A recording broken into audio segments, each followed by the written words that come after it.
on defense and being able to beat your man, just foot speed, straight up. Yeah, but I think you're right. I think they made a concerted effort to attack the paint coming out at a halftime.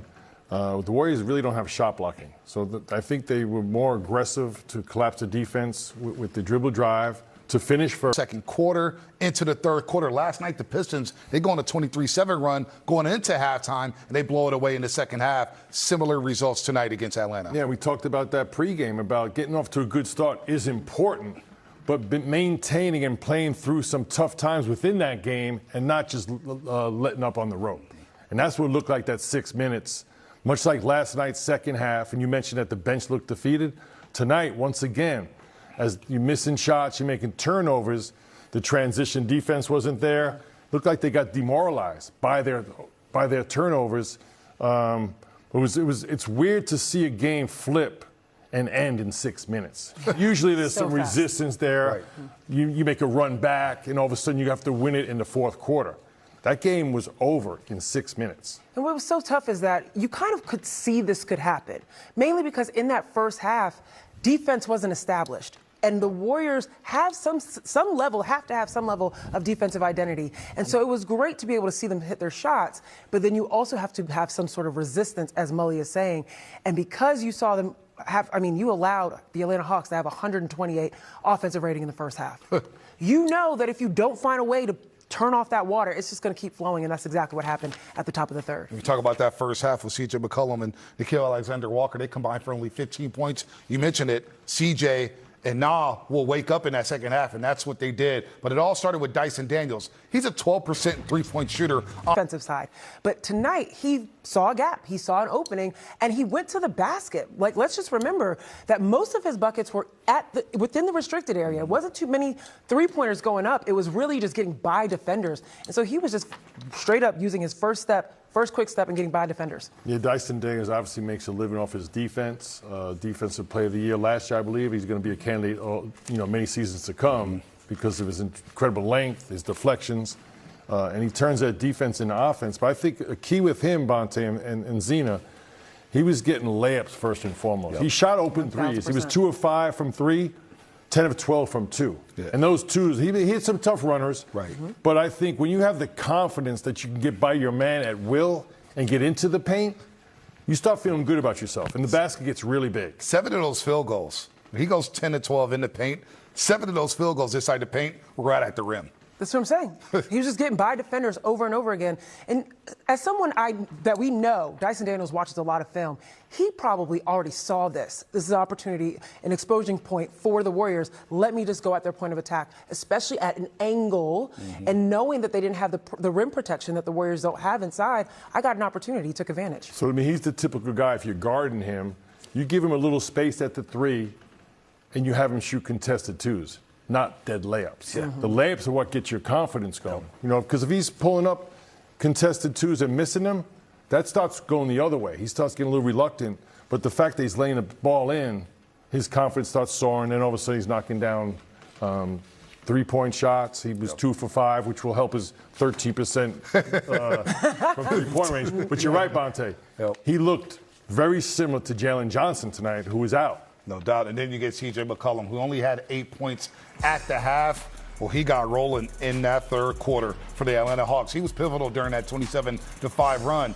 15 points in that third quarter. He finishes with 23. 10 to 16 from the floor. And usually he throws up those numbers by hitting a three-point shot. He only made 1 3 tonight, Z, because he is going to the rim. Again, Quinn Snyder told these boys at halftime, hey, attack the basket. Let's challenge him at the rim. And CJ had a lot of success doing that. We just watched this clip. He went by Will Richards. He went by Nate Williams. He went by D'Anthony Melton, 3 of the most athletic people on this Warriors roster, all just because he decided to put his head down. Sure, he had to go a little bit, side to side when D'Anthony Melton was guarding him.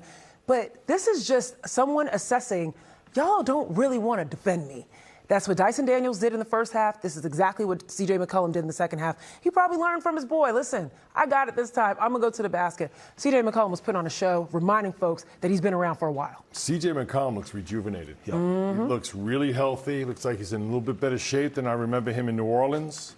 The efficiency numbers in 29 minutes, 10 for 16. And he's usually, not exclusive, but more of a three-point shooter, spot-up guy. And again, Bonte, you notice I think there was a concern of just get to the paint right, and then read the play. As they go into the paint, there was no resistance, and those shots become easy for those guys.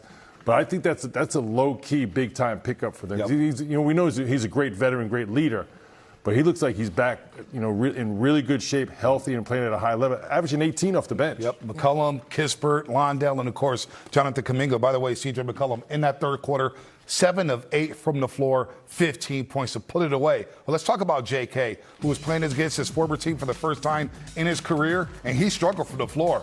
Warriors defended him very well. You see here on the fadeaway jumper, Draymond just put a hand in his face. He was 1 of 9 from the floor. I believe he missed his first 7 shots of the basketball game, just 4 rebounds, 2 assists later in the game. He was touching his knee. But I thought the Warriors made J.K. put the ball on the floor. And right now in his young career, Zena, that is the weakness of his game. It's interesting. The Warriors' defense was not as good on stopping Dyson Daniels or C.J. McCollum, but you're seeing in these clips that the swarm was there. Anytime he tried to attack the paint, there was help rotating over and being able to put a hand in his face or just making him uncomfortable, which was forcing Jonathan Kuminga to start trying to dribble, doing turnaround fadeaways, doing things that is not inside the game that we have seen him have here in Atlanta. So he was just a little bit out of character tonight, but I think there was a lot going on probably getting him excited for the game. Yeah, he probably tried a little bit too hard. This is by far his worst game in a Hawks uniform. Hawks still get the W, which is a concession for them. But for J.K., I mean, the Warriors obviously have a scouting report on him. He was playing against a set defense. Seemed like every shot he took was the exact shot the Warriors, when he was a part of the Warriors, the shots they didn't want him to take. Right. So he put him in, they got him in tough spots, played really good defense on him, and forced him into a horrible game. But he'll take the win. He hasn't lost yet when he's hit the court for the Atlanta Hawks. They are now 12-1 in their last 13 games, 13-2 since the All-Star break. And they beat the Warriors 7 consecutive times in that building, the State Farm Arena, of course, in Atlanta. The Warriors have a quick turnaround. They'll scrimmage tomorrow in Atlanta and then get ready for the Dallas Mavericks as they fall to 1-4 on this road trip. We'll hear from Kerr on the other side. Toyota Warriors Postgame Live. Toyota Warriors Postgame Live is presented by Toyota. Class-leading MPG and more hybrid models than any other brand. Toyota, let's go places. January 30th, and boy, do they need the chef back, which will ease the load for everybody on this roster. Yeah, obviously, I think opposite, excluding last night and tonight's third quarter, I think the effort has been pretty good. Yep. But I also feel like the lack of shot making, the turnovers, and really being outmatched physically, both speed-wise, strength-wise, length, has started to wear on them. And the one way you can combat that, especially when you're a small team, is by making shots, by making open threes. They keep yourself in the game. Tonight, which we would consider the hustle points, second chance points -7, fast break -7, points off turnovers -16.